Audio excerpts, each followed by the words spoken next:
Kamusta mga ate, kuya, beshi? Si Chari po ito mula sa The Sun, Moon, Stars, PH Tarot. Ipapaalam ko lang po na ito po ay isang general read o pangkahalatang pagbabasa at maaring hindi lahat ay magtugma sa inyong sitwasyon. I-check din nyo ang inyong Moon, Rising at Venus sign.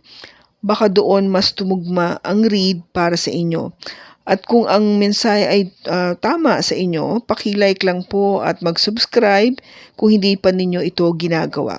Okay, mag-umpisa na po tayo.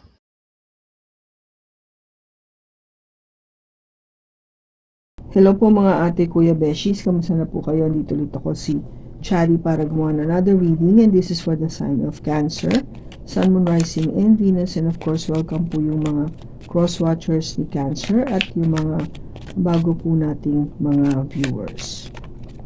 Ngayon po, tanongin natin kung ano yung palatandaan ng kinabukasan para sa iyo at sa person mo, Cancer.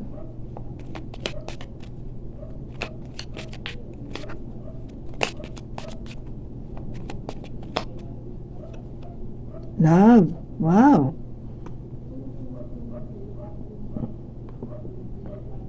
Unconditional love and definitely yung pag-iisa. Okay? One. To be one, no? Na magkaroon ng isang magandang pagmamahalan. Okay? So, definitely kung if you are in a relationship right now, Cancer, ang sinasabi sa iyong palatandaan is because of that love. No? Kung ano man yung magiging kinabukasan nitong relationship na to, yung pagmamahalan nyo sa isa't isa ang magiging foundation o ito yung magbabind sa inyo together para maging mas matibay pa ang inyong pagsasama. Okay? Tingnan natin sa tarot kung ano yung message dito para sa'yo. We have the Ace of Swords. Wow, the Two of Cups. Sabi ko na lalabas to eh. The Seven of Cups. The Two of Swords. And the Empress. Bottom niya is the Six of Swords. Okay, Cancer. So, ang start ng ating card dito is the Ace of Swords.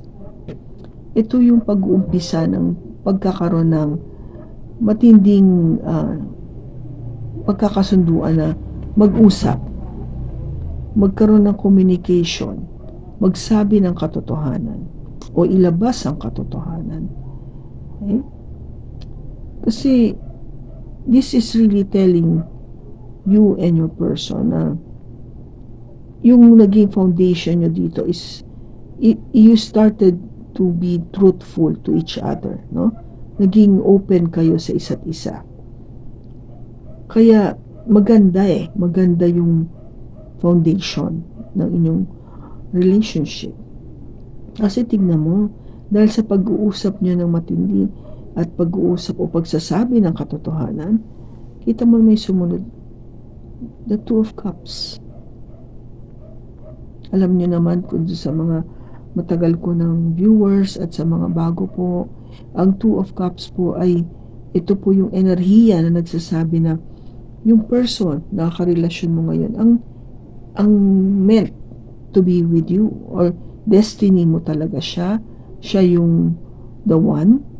Okay, tinatawag natin the one. Siya yung soulmate mo, no?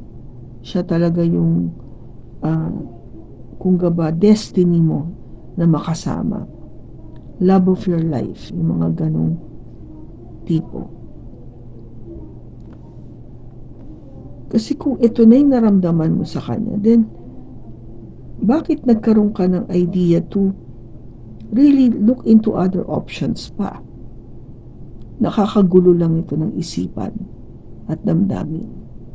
This is in a way, kung gaba parang confusing, no?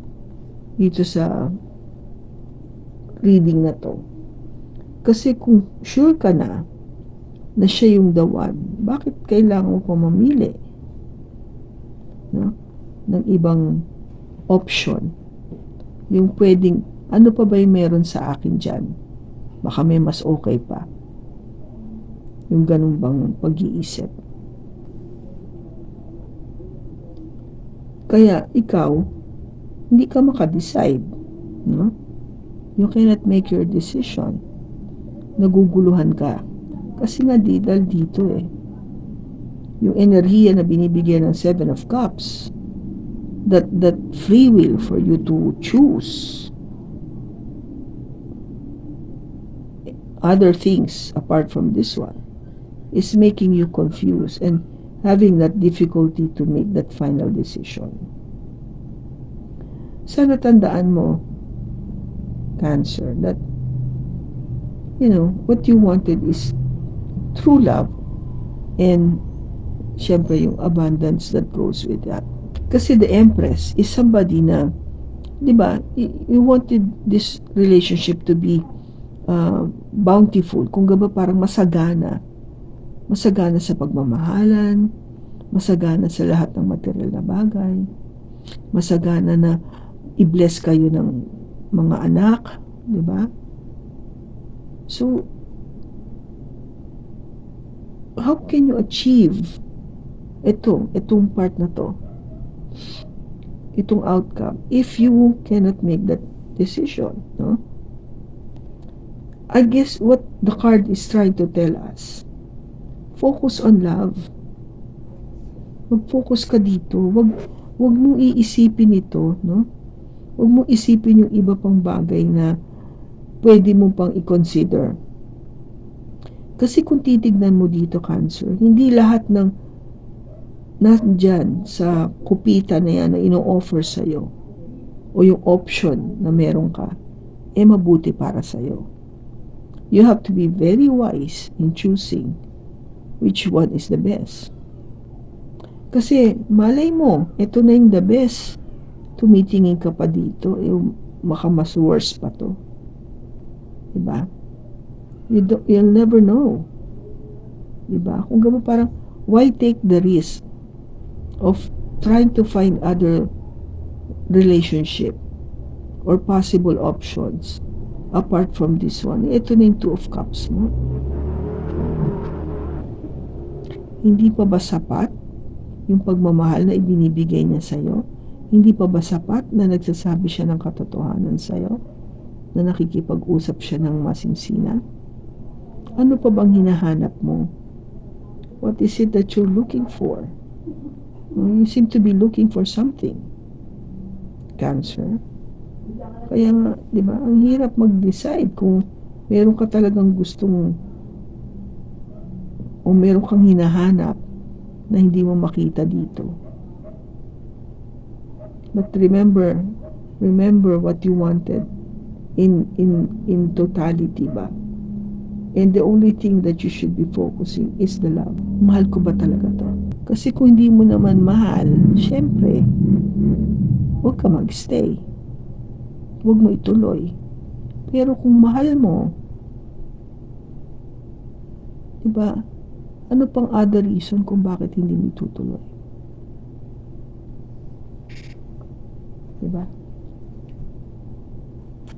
Ano pa yung ibang advice for Cancer? Parang gusto nito. Let go. Let the past go. Can we rewind time and go back to before we were both broken down by life? Our past hold us back from our future. Okay? So maybe, kung ano man yun, no? Whatever yung past na yun. Di ba sinasabi na, kalimutan nyo na yun. Tapos na nakaraan na. Kung gaba nangyari na, huwag mo nang balikan. Kasi ang importante, yung future, yung parating, yung papuntahan, yung pupuntahan nyo. Kasi kung babalik mo yung mga nakaraan, wala talaga. Hindi ka makakaalis dun. Ang dapat mong tignan, change your no? Change your mindset. Look forward. Move forward. Yun yung dapat mong gawin. Kasi para, kita mo, because of that mentality, hindi ka makapag-decide. Ano bang gusto mong i-look forward? Yes. The Empress, the abundance, the love, everything. Growth, fertility, lahat. I mean, this is the Empress. Yung pinakamataas na energy pagdating doon sa mga reyna, di ba? Ng suit. So, ano pa yung kailangan mo? Ito na. Diba? Kaya nga, kung hindi mo papansinin yung mga nakaraan,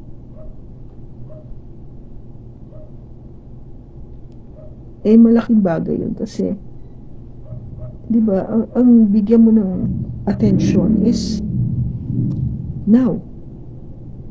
Ngayon, sino ba ngayon? Sino ba yung ngayon mo? Diba? Ang sinasabi dito is, the Six of Swords is about going to a much peaceful place. Pupunta ka doon sa mas tahimik na lugar. Kung gaba tipong mas maayos, kung gaba may katahimikan yung relationship. Hindi yung pupuntahan mo yung isang mas magulo pa. Sinasabi sa'yo dito, puntahan mo yung mas tahimik na lugar o sitwasyon. Diba? Bakit hindi ka makapag-decide? At andito yung Two of Swords.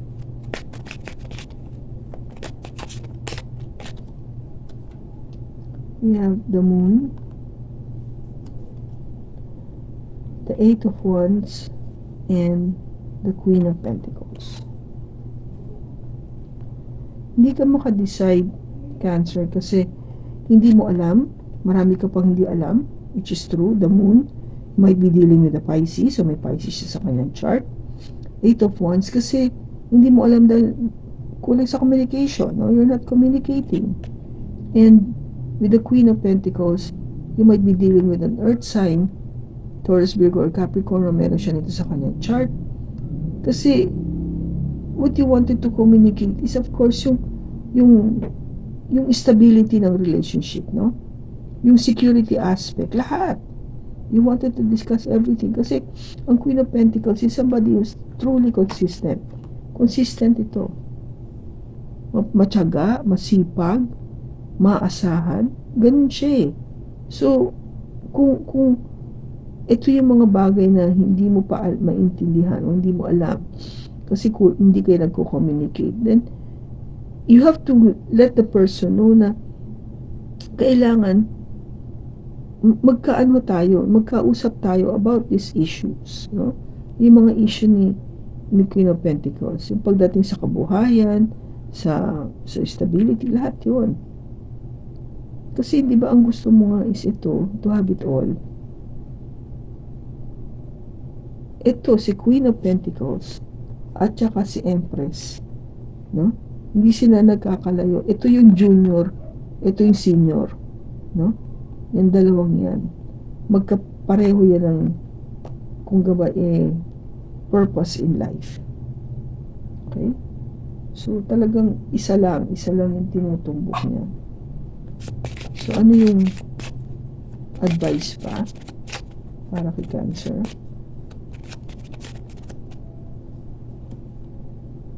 It says here, connect with nature.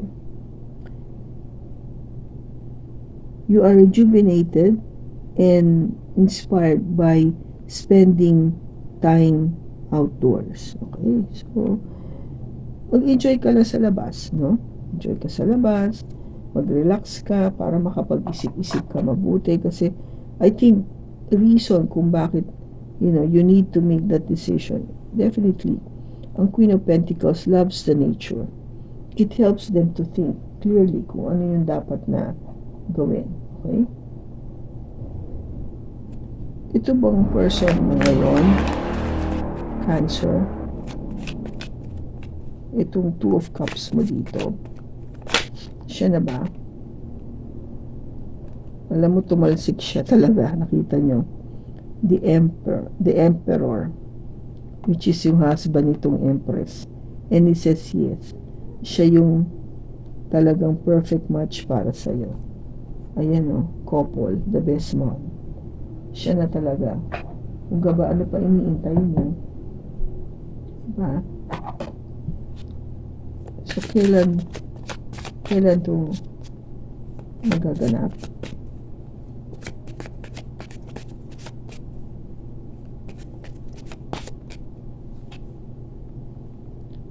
Well, tapos na yung August, so next year.